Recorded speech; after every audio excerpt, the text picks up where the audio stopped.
Thank you, Deputy Speaker, and I rise today excitedly to speak about the Statute Law Revision Bill 2024, like everyone else that was excited speaking about it. So I'll just add to the excitement of this bill. And as I get started, I'd like to acknowledge the work of the Minister for Government Services and her team, and of course the Office of the Chief Parliamentary Counsel, who don't get enough acknowledgement in regard to all the hard work that they do behind the scenes in drafting and publishing our legislation. And of course, I preface this contribution with the acknowledgement that some of my staff in my office were absolutely thrilled going through the legislation and looking for the typos. And it's a good day in the office when your staff are happy about doing that one. So I'm sure I'll have to pay for that at a later date. But I was amused during the member for Malvern's contribution and attitude earlier that it struck me how long it's been since I've been in government, and it brought a bit of a smile to my face. And I understand why he found it difficult to fill in 30 minutes in regard to this bill, but he did pat it out to then, and good luck to him and well done. So, Speaker, I wanted on the record that the assertion from my good friend, the member for Sandringham, that we're not banning the Bunnings barbecue. It's utter nonsense what he was raising. We're not banning LPG. It's just ridiculous to even assert that. But we know that the member for Sandringham likes a snag, and we know he likes to sneak down to Bunnings and get a snag down there. So I can assure him it'll be okay. He can still continue to do it. So, look, we often have the opportunity to look at and improve bills in this place. And that fixes some uncertainties, clarifies some terminology, updates that terminology, identifies improvements, and of course we fix mistakes. So this bill, of course, makes sure that our laws here in Victoria are clear and current, and it makes them easier to enforce, and it's regular maintenance to keep everything running smoothly. And as mentioned before, this bill will make amendments to 13 separate acts, including the Building Act 1993, the Domestic Building Contracts Act 1995, the Victorian Energy Efficiency Target Act 2007.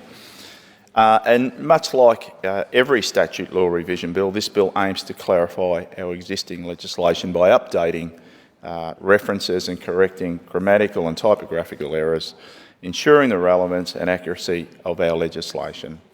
And we're removing unnecessary semicolons. We're cleaning up sentences. And it's almost like being back at school. It's almost like being back at school, isn't it? You know, the things that we're doing here. But anyway, there's a fair bit to do. And of course, we were reminded by the importance of the Oxford comma. And for those who missed it, the member for Narre Warren South's contribution, I do have an infographic that will help people to understand that and the importance of that. So if anyone wants to see that infographic later, they can always come and see me. And I should table it, but I won't. But you can always come and have a look at it if you wish. Look, this statute law revision bill is incredibly important because it helps keep our laws clear, easy to understand and fair for all Victorians. And the bill will make amendments to correct typographical, as I said, and grammatical errors. And I'll go through some of the acts that it will refer to and be amended, and that's the Building Act 1993, which was Kennett's legislation, the Forest Act 1958, which was Bolte's legislation, Impounding of Livestock Act 1994 was Kennett's legislation, Heavy Vehicle National Law Application Act 2013 was Baillieu-Napthine legislation. There'll be an update in the Domestic Building Contracts Act 1995, which was Kennett's legislation, and in that particular act, that reflects changes to the definition of the building practitioner in the Building Act 1993, made by the Building Legislation Amendment Act 2023. And there's many other acts that go on. The Safety on Public Land Act 2004, which was Brax's legislation, and we could go on about others.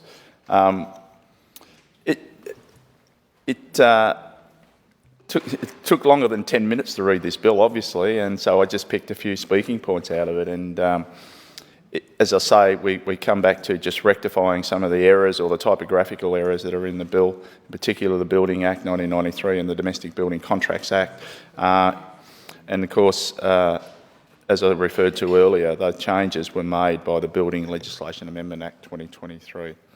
Look, having affordable housing and transport and educational and health, entertainment and other infrastructure is essential, and a productive and efficient building industry is vital to achieve these outcomes. And a thriving building industry creates these important places where Victorians live, work, build and share their experiences and their personal and family experiences together.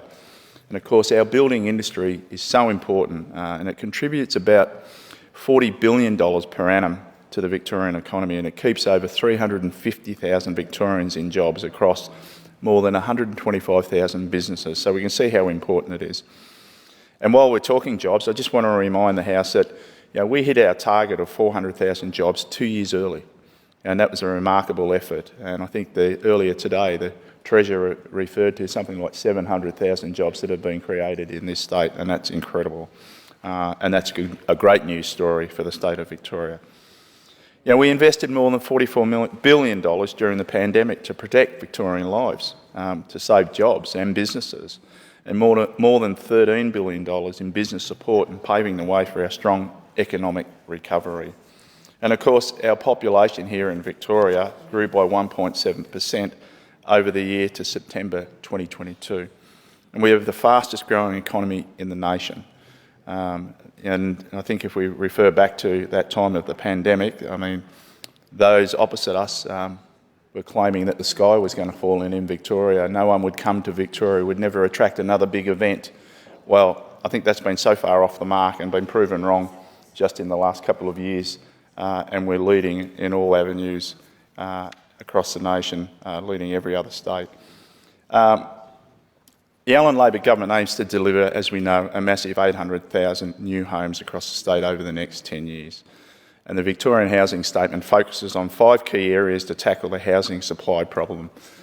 Reforming the planning system, building homes closer to the community infrastructure to reduce urban sprawl, protecting renters' rights, building more social and affordable housing, and looking ahead to plan for the future. And with Victoria set to be home to more than 10 million people by 2050, it is essential that we have skilled construction workers to ensure Victorians have safe, livable homes, and we are ensuring the next generation of the workforce receive high-quality training through 6,300 fee-free places in construction in TAFE courses.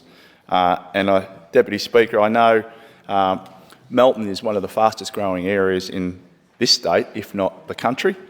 And it makes sense that we will have construction-focused TAFE located in Melton over the next few years, and the Allan Labor government has contributed $55 million to build a TAFE campus in Melton, to be run by Bendigo Kangan Institute, to provide for 600 construction training positions each year, and that will be fantastic for not only Melton but Victoria and right across my patch in the western suburbs.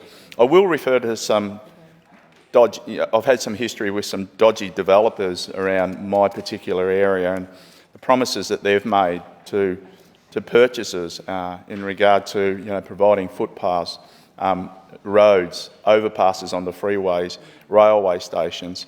And they made these promises and never delivered because they don't deliver some of those things. Some of them are council delivery, but overpasses onto freeways and delivering on railway stations are not, delivering new railway stations is not what they do. And of course, then they walk away from the development and they leave it to the state government to patch up the problems.